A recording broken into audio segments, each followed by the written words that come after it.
going to ask a few questions to form a view of you as more as a character, as a real person, rather than your capacity as a politician. The first question is, what's your favourite drink? Oh, favourite drink? Do you know, I'm quite partial to Belgian beers.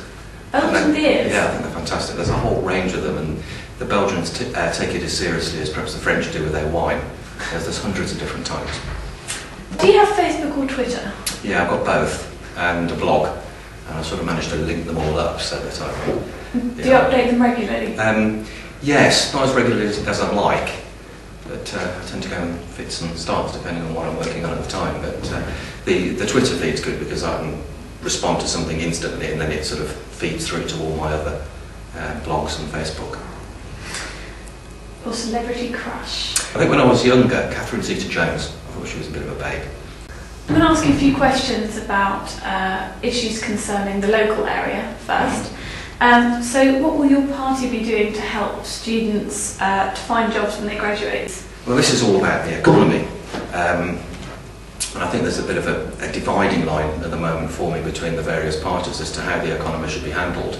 I think the Conservatives are tending towards cutting expenditure, whereas ourselves and Labour are very much in favour of carrying on with the economic stimulus. Now, how this helps jobs in the future, and this is perhaps where we differ from Labour, is that we've got a clear vision as to what we should be spending the money on. Now, if you think about how Britain's going to be in 5, 10, 20 years' time, and think about how are we going to be generating our electricity, how are we going to be using energy, what's our transport system going to be like, what's our economy going to be based on, and you have that vision, then we should be investing now to make that a reality. We need to be investing in environmental technologies. We've got a fantastic pool of engineers in this country. We've got the skills, we've got the talent. It's a growing marketplace. There's a demand for it. We could lead the world. We need to be looking at high-speed rail across Britain. We need to be investing in IT, because the next wave of IT is all about making things smarter, making cities function smarter and better at using energy. We can deliver better public services for lower costs. And you think of all the other things that Britain does really well, almost every field of human endeavour, biotechnology, fashion, music, popular culture, drama, arts, everything. And if we invest in all these things now and invest in education, then that's going to lead for an economy fit for the 21st century, which is going to mean jobs. And these are the talents that I see here in Warwick. Keeping on the theme of higher education, what are your policies on higher education and fees, university fees? Okay, well, as I've just said, in order to be able to invest in these skills, we need to have the education to go along with it. And higher education is vital for this country. Now, we shouldn't be in a position where people with talents and skills can only go to university if they've got rich parents. We should allow everyone to have that opportunity. So we're still committed to abolishing student fees as we have done in Scotland. I'm just going to ask you a few questions about your other policies. What is your stance on green issues and the environment? Green issues? Well, we're especially strong on green issues. There was the Green Alliance. It's like a confederation of different environmental groups, voted us the party with the best green policies recently.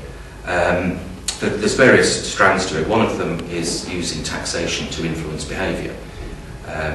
In that way, it would make more economic sense for people to act in a way that's more environmentally friendly, and that will help boost our environmental technologies.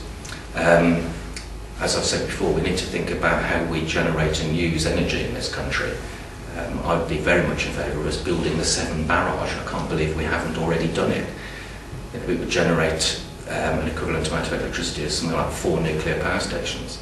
And another good policy we've got is all about environmental efficiency in the homes. Do you know, the homes in Britain use more energy to heat them than homes in Scandinavia, and yet they're considerably colder. And that's because our homes are not so well insulated. Now, what we're proposing is what we call an environmental mortgage.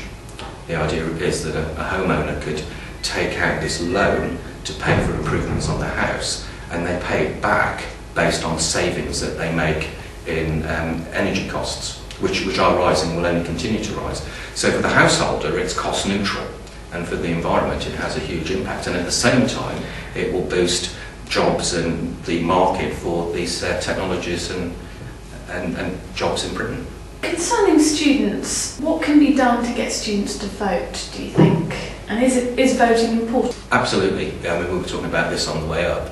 I think there is a huge amount of disillusionment with our democracy at the moment. You know, we've had cash for honours, cash for questions, expensive scandals. It all seems to be about cash, and yet our democratically elected representatives, that they are just that. They're elected to represent us.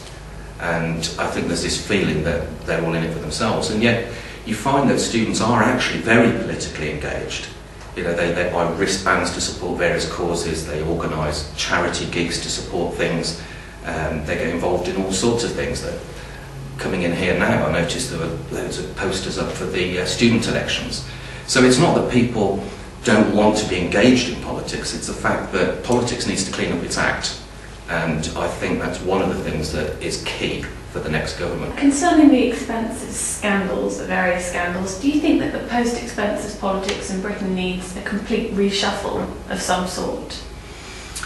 Yes, yeah, of course it does. I mean, I can't believe that we've managed to get ourselves into this much mess. You know, I work in commerce and industry, and I've all my life I had to do expense claims, and for every company I've ever worked with or for, they've had a fair and reasonable policy to reimburse us for genuine business expenses, including some of my colleagues have second homes if they're working on long, protracted projects, and you know they're not allowed to own them, they can rent them, and it's fair and reasonable, and no one makes any money out of it.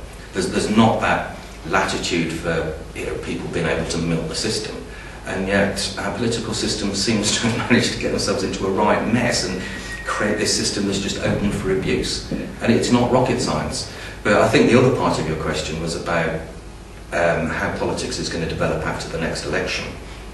And there is going to be a huge churn of MPs. You know, what I'm hearing is that there's going to be more new MPs than there have been since the 1930s. And I don't see that that's a bad thing, from whichever party they come from.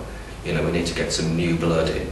There's an interesting statistic that of the MPs that have most abused the expenses system, they tend to come from safe seats. And there are seats across the country that have not changed hands for decades. And they're obviously complacent. You know, they're taking their seats and their constituencies and the people they represent for granted, and that needs to be changed. So if we get an injection of new blood into Westminster, that can only be a good thing. What do you think is particularly important to focus on? For what issues are important to tackle for this year's election? I think the big one's got to be the economy.